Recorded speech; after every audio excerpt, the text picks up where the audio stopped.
ہاں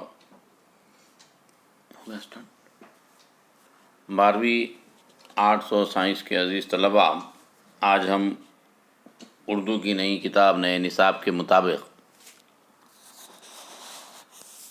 skill development مختلف مہارتیں طلباء میں پیدا کرنے کے اعتبار سے نئے نصاب میں روداد نویسی کو بڑی اہمیت دی گئی ہے۔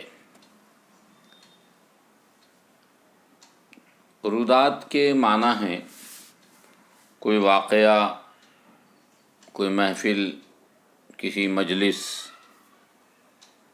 یا کسی نشست یا کسی پروگرام کی واقعہ نگاری روداد نویسی کہلاتی ہے۔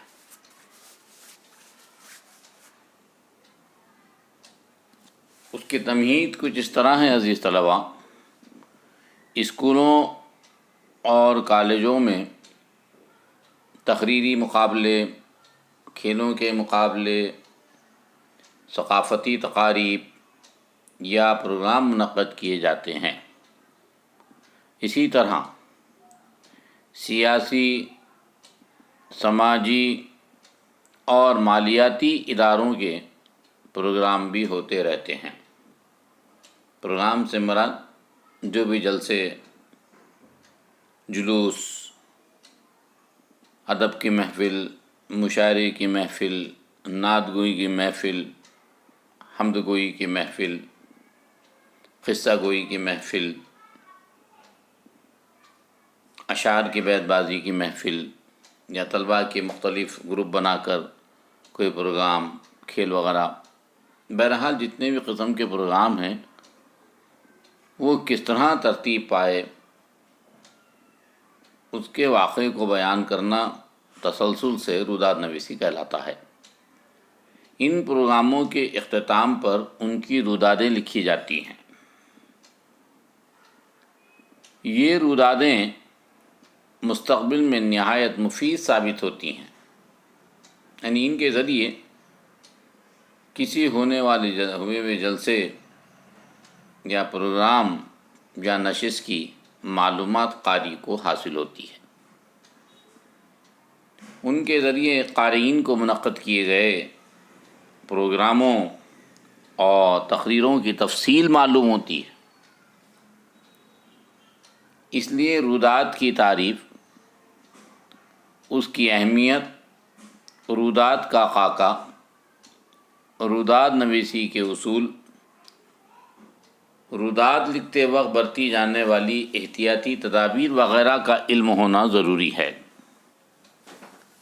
یہ ساری تفصیلات روداد نویسی اور روداد کی قراءت میں مدد کرتی ہیں۔ قراءت یعنی پڑھنے میں مدد کرتی ہے، تحریر و تقریر میں مدد کرتی ہے، لکھنے میں، بولنے میں مدد کرتی ہے۔ عزیز طلباء، روداد نویسی کی حیت، اس کی شکل یہاں نصاب میں اس کی حیت کچھ اس طرح بیان کی گئی ہے، ملاحظہ فرمائیے۔ کسی دفتر یا ادارے میں منعقدہ پروگرام یا تقریب کا احوال مناسب طریقے سے ضبط تحریر میں لانا روداد نویسی کہلاتا ہے۔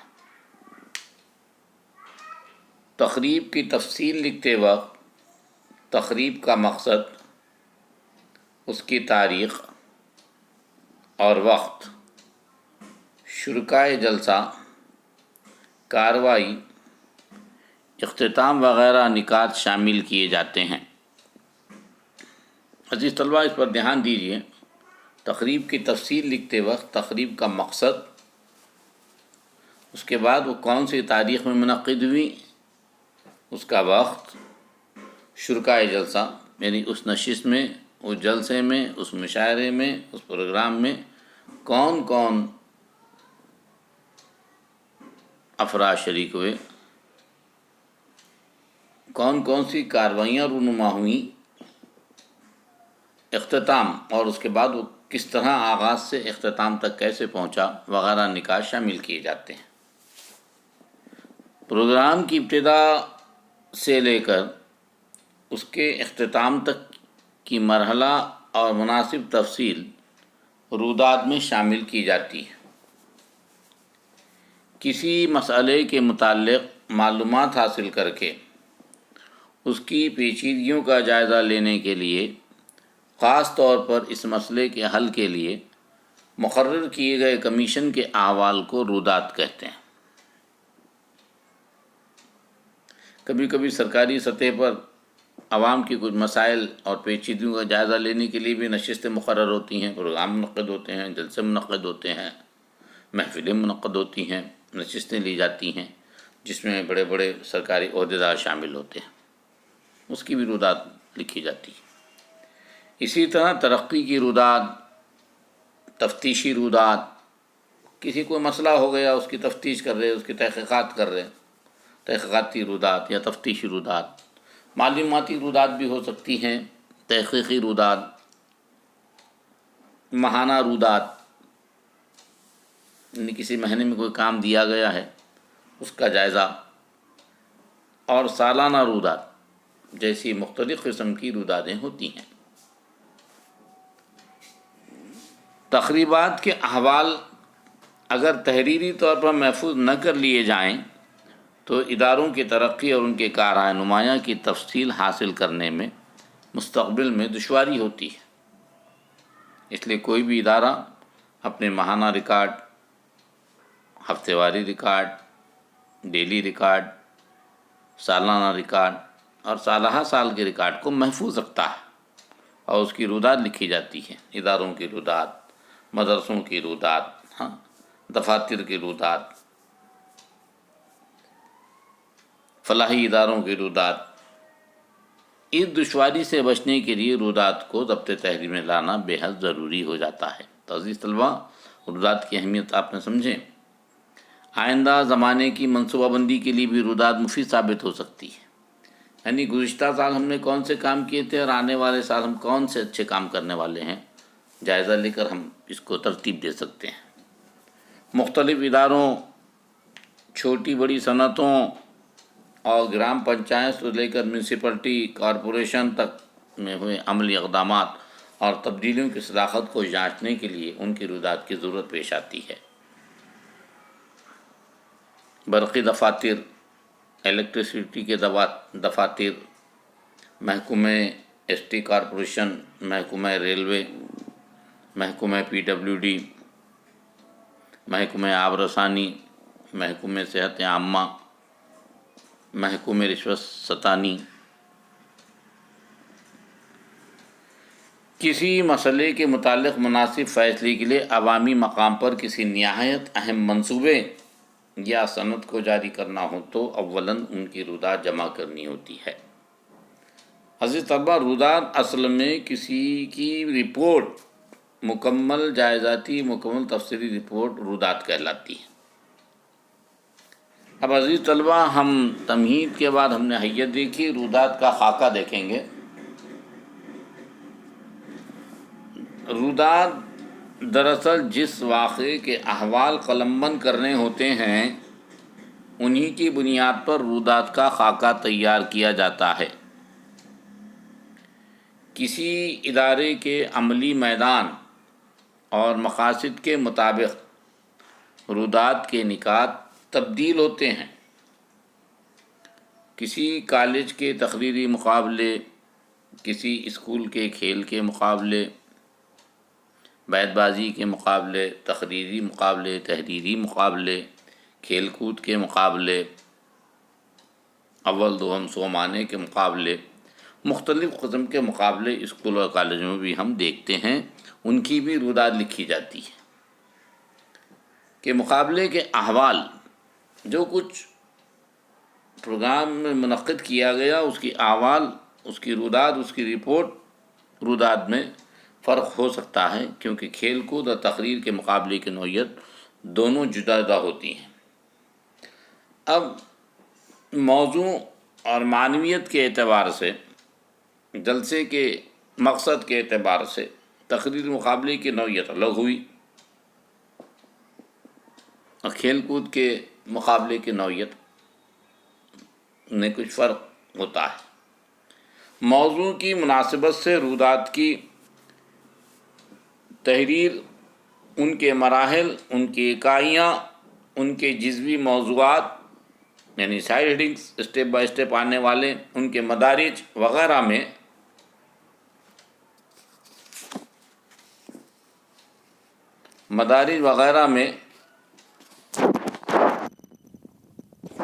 کس حد تک فرق کی گنجائش رہے گی؟ ویسے تو عزیز طلباء، رودات نویسی کے 4 مراحل ہیں جو سادے سے اور عام طریقے میں ہیں۔ تمہید یعنی رودات کا آغاز، کہ کسی ہوئے ہوئے نشست یا پروگرام یا محفل یا شادی برات یا جلسے جلوس یا کھیل کے مقابلے، تقریر مقابلے کی رودات کا آغاز تمہید سے ہوگا۔ نمبر 2، رودات کا درمیانی مرحلہ یعنی بیچ کا حصہ، یعنی تفصیل کہ وہ اس کے مقاصد کیا تھے، وہ کس طرح وقوع پذیر ہوا پروگرام، چاہے کھیل کا ہو، چاہے مشاعرہ ہو، چاہے سیاسی جلسہ ہو، چاہے کوئی نشست ہو، چاہے کوئی مشوراتی نشست ہو یا عوامی مسائل کی نشست ہو۔ یہ ساری چیزوں کے درمیانی حصے میں تفصیل آئے گی، جسے ہم تفصیلہ بھی کہہ سکتے ہیں۔ نمبر 3، رودات کا اختتامی مرحلہ، اور پھر تمہید کے بعد رودات کا درمیانی مرحلہ، اور تیسرے نمبر پر رودات کا اختتام کیسے کریں، پھر اس میں کون کون شرکا تھے، کن کن حضرات کے مشورے سامنے آئے، کن کن لوگوں کی رائے ہمارے سامنے آئی، عمائدین اور شہر کے خصوصی لوگ کون کون نشست میں تھے، مہمان خصوصی کون تھے، یا طلباء کو انعامات تقسیم گئے تو کس کے ہاتھ سے تقسیم کیے گئے، کیا تقسیم کیا گیا، اس طرح کی باتیں اس میں آئے گی۔ اور اختتام میں جو ہے پھر شکریہ کے کلمات وغیرہ ناظم نشر مجلس، جو کہ کسی پروگرام کی نظامت کو چلاتا ہے، اسے ناظم کہتے ہیں۔ اور چوتھا، رودات کی زبان صاف ستھری ہونی چاہیے، سادہ اور شستہ زبان میں رودات لکھی جانی چاہیے، رودات کے الفاظ عام فہم ہونے چاہیے تاکہ عوام و خاص دونوں حضرات اس کا مطالعہ کر سکیں۔ بطور مثال درجہ بالا نکات کی روشنی میں دیکھیں گے کہ کسی ثقافتی تقریب کے احوال کی رودات کا خاکہ کس طرح ہو سکتا ہے۔ رودات کا موضوع: یوم اردو کی ترویج و ترقی کا ہفتہ، عشرہ یعنی 10 دن، اختتامی تقریب کی رودات۔ مثال کے طور پر رودات کا موضوع کیا ہے، وہ آئے گا، مثال کے یوم اردو منا رہے ہم، اس کے اندر آئے گی بیچ میں رودات، درمیانی حصے میں اردو کی ترویج و ترقی کیسی ہوئی مرحلہ وار، اس کا ذکر آئے گا۔ پھر اس کے بعد اس مقصد کے تحت آنے والے دور میں قاری کو، طلباء کو ہم کس طرح اس کا ہفتہ منا کر یا 10 دن اس کا کچھ مختلف پروگرام، مشاعرے، نعت گوئی، حمد گوئی، بیت بازی، مختلف شعراء کا تعارفی پروگرام رکھ کر ہم جو ہے رودات کا موضوع بنا سکتے ہیں۔ اور اختتامی تقریب کی رودات پھر آخر میں جو ہے کہ یہ 10 دن ہم نے کیسے منایا، اس کی یہ رودات میں لکھا جائے گا۔ تمہید، اس میں 4 باتیں آتی ہیں طلباء۔ تمہید میں کیا ہوتا ہے، دیکھیں نمبر 1، رودات نویسی کے 4 مراحل میں، اس میں حسب ذیل نکات کی روشنی میں دیکھیں گے کہ کسی ثقافتی تقریب کے احوال، ثقافتی نہیں کلچرل پروگرام، احوال کی رودات کا خاکہ کس طرح ہو سکتا ہے۔ رودات کا موضوع: تمہید، اس میں حسب ذیل نکات کا اندراج متوقع ہے۔ جلسے کا موضوع یعنی جو جلسہ ہوا یا جو پروگرام ہوا، اس کا موضوع کیا تھا، اس کا عنوان کیا تھا۔ مقام جلسے کا ذکر آئے گا کہ جلسہ کس جگہ منعقد ہوا، کون سی تاریخ کو ہوا، کس دن ہوا، کتنے بجے ہوا، اس کی نوعیت کیا تھی، جلسے کے صدر کون تھے، ان کا نام، اور دوسرے عزیز و اقارب مہمان کون کون سے آئے تھے، کون کون سے شہر کے خاص لوگوں مہمانوں کے حیثیت سے مدعو کیے گئے تھے، کن کن شرکائے مہمان نے تقریریں کی، کن کن کے ہاتھوں سے انعامات تقسیم کیے گئے، کا نام اور عہدہ، جلسے کے منتظمین کے نام، جلسے کے انتظام کرنے والوں کے نام، اور دیگر مندوبین کی تفصیل، مندوبین یعنی مہمان کی تفصیل جن کو خاص مدعو کیا گیا۔ ان تمام کے لیے توصیفی کلمات، ان کے لیے اچھے الفاظ، توصیفی وصف سے بھرے ہوئے، توصیف وصف خوبیوں سے بھرے ہوئے کلمات کا استعمال، پھر ان کا استقبال، جیسا کہ کوئی پروگرام شروع ہونے کے بعد آئے ہوئے مہمانوں کو شال اور گل پیش کر کے ان کا استقبال کرتے ہیں، جس کو انگریزی میں ویلکم کہتے ہیں، تلاوت قرآن، پھر حمد یا نعت خوانی، پھر استقبالیہ گیت وغیرہ کا ذکر بھی تمید آغاز میں ہوتا ہے۔ تو عزیز طلبہ، مہمانوں کا توصیفی کلمات، استقبال یعنی گل پوشی، تلاوت قرآن تو جلسے کا آغاز، پھر ایک آدھی حمد، پھر ایک آدھی نعت اور استقبالیہ گیت وغیرہ عام طور پر اس کا تمید کا حصہ ہوتے ہیں۔ رودات کا دوسرا مرحلہ، رودات کا درمیانی مرحلہ، اردو زبان کی ترویج یعنی ترقی، رائج ہونے کے لیے منائے گئے یوم یعنی اردو کو ترقی دینے کے لیے منائے گئے دن، ہفتے یا عشرے کا مقصد، اس کا ایم اینڈ آبجیکٹ، اس کی منصوبہ بندی، کون کون شامل تھے، کون سی سرگرمیاں عمل میں آئیں، ان سرگرمیوں سے کیا حاصل ہوا، اس حوالے سے آئندہ کی منصوبہ بندی، اس کی تنظیم کیسی کی گئی، تنظیم یعنی اس کا نظم کیسے کیا گیا، اس کو کیسے سنوارا گیا، اس کے بارے میں ہر نکتے کی ترتیب وار وضاحت کی توقع کی جاتی ہے۔ اس تقریب میں حصہ لینے والے طلباء و اساتذہ کے تاثرات کا اندراج بھی متوقع ہے۔ مہمان خصوصی کے خیالات اور صدر کی تقریر، پیش کردہ 2-3 خاص سرگرمیوں کا تذکرہ، تقسیم انعامات کی تفصیل وغیرہ رودات کے اس حصے میں شامل کرنا متوقع ہوتا ہے۔ عزیز طلباء، تیسرا رودات کا اختتامی مرحلہ، اختتامی ختم، رودات کے اختتام کس طرح کریں گے، آخری الفاظ کیسے کیسے آئیں گے، 1-2-3 سطور میں۔ تقریب کے اہم نکات، تقریب کی کامیابی اور اس میں پائی گئی کمیوں کے متعلق حتمی فیصلے کو رودات کے اختتامی حصے میں شامل کرنا متوقع ہوتا ہے، توقع کی جاتی ہے۔ چوتھی چیز رودات کی زبان بہت اہم ہے عزیز طلبہ، چاہے انگریزی ہو، چاہے ہندی ہو، چاہے عربی ہو، چاہے اردو ہو، چاہے فارسی ہو، زبان کا استعمال ہی تو سب سے اہم ہے۔ اسی لیے تو رودات نویسی، مضمون نویسی، ڈرامہ نگاری، افسانہ نگاری کے ذریعے طلباء میں ان خوبیوں کو پیدا کر کے زبان کی پرورش کی جاتی ہے، زبان کو طلباء میں بروئے کار لایا جاتا ہے، طلباء کی زبانی صلاحیتوں کو فروغ دیا جاتا ہے۔ اسی کا ایک حصہ رودات نویسی بھی ہے، رودات کی زبان۔ عزیز طلباء، ادارے کا شعبہ کار، موضوعات تقریب کی نوعیت وغیرہ کے مطابق رودات میں خاص ناموں اور اصطلاحوں کا استعمال کیا جاتا ہے۔ مثال کے طور پر یوم اردو، یوم ایک آسان لفظ ہے جس کے معنی دن ہے، لیکن عام طور پہ ہم روزمرہ کی زندگی میں دن کو دن کہتے ہیں، انگریزی میں ڈے کہتے ہیں، مراٹھی میں دیوس کہتے ہیں، لیکن اچھی اردو میں جب ہم یہ کہتے ہیں کہ آج ایک ہفتہ جنوری کے 5 تاریخ سے 15 تاریخ تک ہم یوم اردو کا انعقاد کریں گے۔ یوم یعنی دن، یعنی 10 دن اسکولوں اور کالجوں میں اردو کے اوپر مختلف پروگرام ہوں گے، سیمینارز ہوں گے، تقریر مقابلے ہوں گے، مختلف شعراء کا تعارف پیش کیا جائے گا، مختلف ادباء کی تصانیف کا جائزہ لیا جائے گا۔ اس طرح ادارے کا شعبہ کار، موضوعات تقریب کی نوعیت وغیرہ کے مطابق رودات میں خاص ناموں اور اصطلاحوں کا استعمال کیا جاتا ہے۔ اس لحاظ سے مختلف علاقوں کی رائج زبان میں رودات لکھی جاتی ہے۔ اب ظاہر سی بات ہے،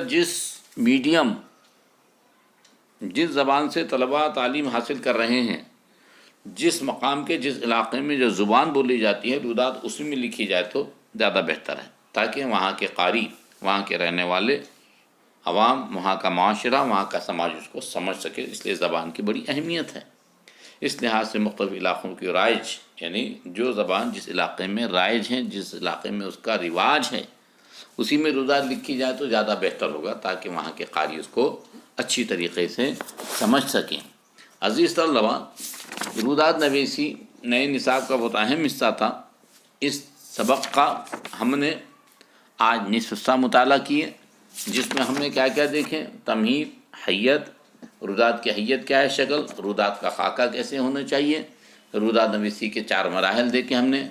تمہید یعنی روداد کا آغاز، روداد کا درمیانی مرحلہ تفصیلہ کیسا ہوگا جو سب سے زیادہ سطر پر رہے گا، روداد کا اختتامی مرحلہ 2-3 سطر پر رہے گا، اور روداد کی زبان کہ وہ روداد اردو میں لکھی جائے گی کہ ہندی میں کہ مراٹھی میں ہے، اور اس کی زبان سشتہ، شائستہ اور آسان زبان میں استعمال ہونا چاہیے۔ کل ہم روداد نویسی کی خصوصیات کا جائزہ لیں گے۔ عزیز طلبہ، آپ لوگوں سے گزارش ہے کہ آپ کے پاس میں نے موبائل پر یہ سبق بھیجا ہوں، اس کو ایک بار خاموشی سے اس کا گہرائی سے اور گہرائی سے مطالعہ کیجئے، تاکہ آپ کو خود یعنی نئے نصاب کے مطابق طلبہ میں خود آموزی پیدا ہونے کے لیے از خود مطالعہ کرنا لازمی قرار دیا گیا ہے۔ تو عزیز طلبہ، امید کرتا ہوں کہ آپ اس کا ایک بار بغور مطالعہ کریں گے۔